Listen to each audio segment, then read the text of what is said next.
Welcome to our channel. Today we how to enable Debank for DeFi risk checks and approvals, detailed guide step by step clearly. To enable Debank for DeFi risk checks and approvals, start by visiting the Debank website. Once the website loads, locate the Connect Wallet button, typically found on the top right corner. Click on the Connect Wallet button to open a list of supported wallet options.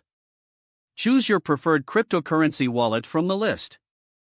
If you opt for MetaMask, for instance, a pop-up will appear, prompting you to log in. Enter your credentials to access your MetaMask wallet. Once logged in, authorize Debank to access your wallet by clicking Connect in the pop-up. After successfully connecting your wallet, you'll be redirected to the Debank dashboard. On the dashboard, locate the Risk Check option, usually found in the main menu. Click on Risk Check to access the DeFi Risk Assessment tool. Review the various assets listed in your wallet that are compatible with Debank. To check the risk for a specific asset, click on it to reveal detailed information. Analyze the risk metrics provided, which may include factors like liquidity and smart contract audits. If you wish to enable approvals for specific DeFi protocols, navigate to the Approvals section on the dashboard. Here, you will find a list of platforms where you can enable or manage token approvals. Select the protocol you intend to use and click on the Manage Approval button. You will be prompted to specify the approval limits for the asset. Set your desired approval limits according to your risk tolerance.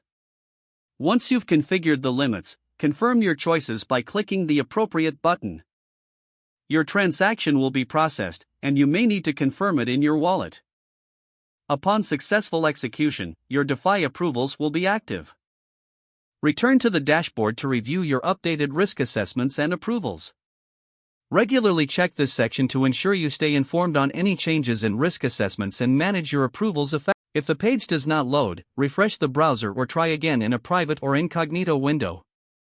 Make sure you are using the correct email address, then retype it carefully to avoid small typos. If your password is not accepted, use the reset option and create a new strong password you can remember. Check your spam folder for verification or security emails, then complete any requested content. Enable two-factor authentication if available to improve account security and reduce unauthorized access risk. Don't forget to like this video and subscribe to our channel for more step-by-step tech guides.